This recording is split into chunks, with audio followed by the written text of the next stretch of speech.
Renungan firman Tuhan hari ini masih berlanjut dengan topik kasih. Dan kita akan membaca dari surat Rasul Paulus kepada jemaat Tuhan di Korintus yang berbunyi demikian. Ia tidak melakukan yang tidak sopan dan tidak mencari keuntungan diri sendiri. Ia tidak pemarah dan tidak menyimpan kesalahan orang lain. 1 Korintus 13 ayat 5. Dari firman Tuhan ini kita melihat ada 4 hal negatif yang tidak dilakukan oleh kasih.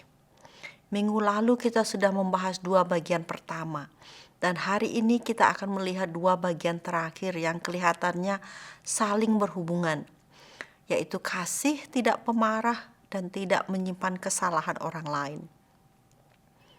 Firman Tuhan tidak mengatakan bahwa kasih tidak boleh marah, tetapi firman Tuhan mengatakan kasih tidak pemarah.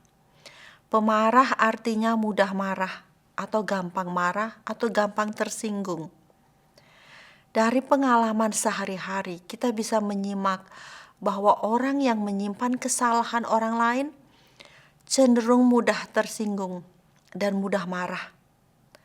Anda mungkin sudah menyaksikan bagaimana sikap hati yang mudah marah, mudah tersinggung dan menyimpan kesalahan orang lain, merusak relasi antara keluarga, relasi antara sahabat, dan bahkan merusak relasi manusia dengan Tuhan.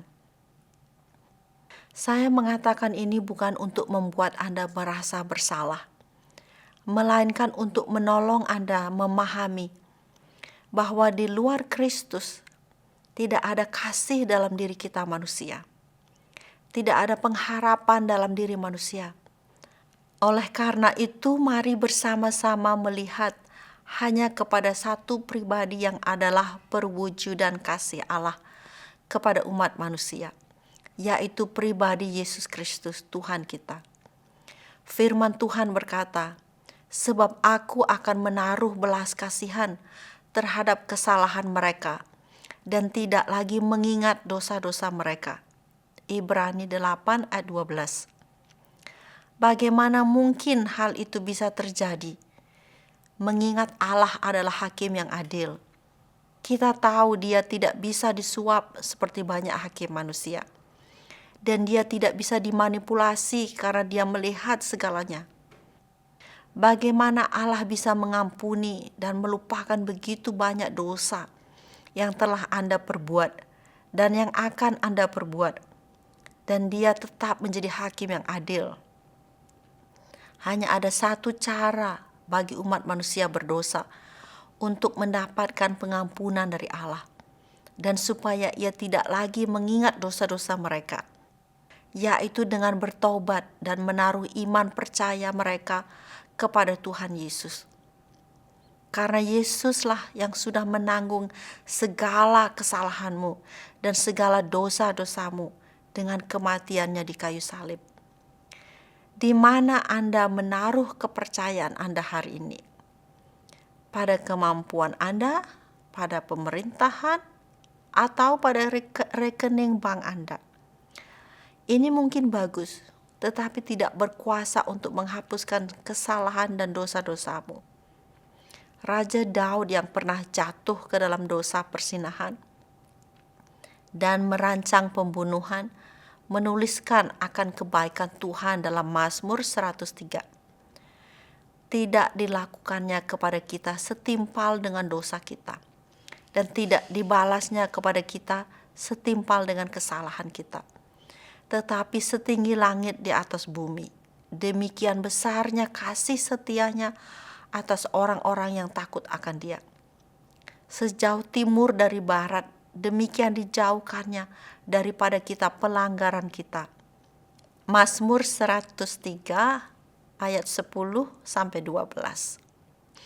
Kalau seseorang menyakiti hati Anda dan kemudian meminta maaf, Anda mungkin bilang, "Oke, saya memaafkan."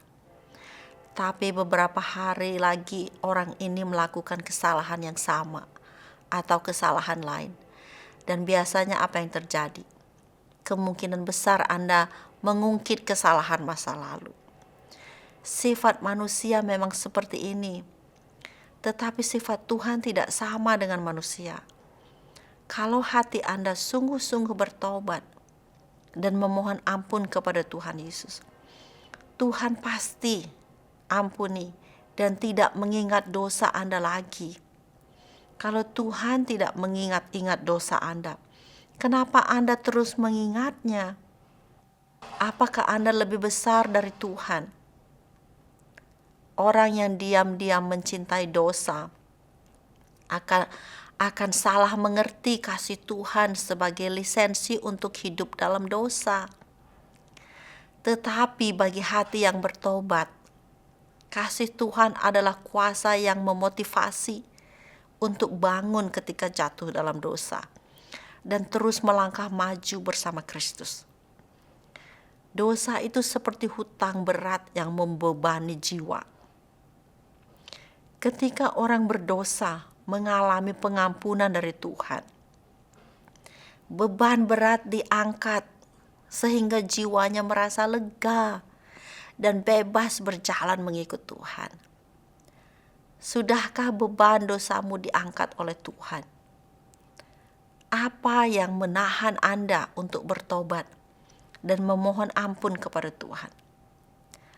Hanya dengan kita mengalami dan menyadari bahwa di dalam Kristus Allah tidak mengingat dosa-dosa kita, maka kita akan mau dan rela mengampuni kesalahan orang lain, dan bahkan belajar untuk tidak mempermasalahkan kesalahan masa lalu. Inilah kasih. Kiranya Roh Kudus menolong kita. Amin.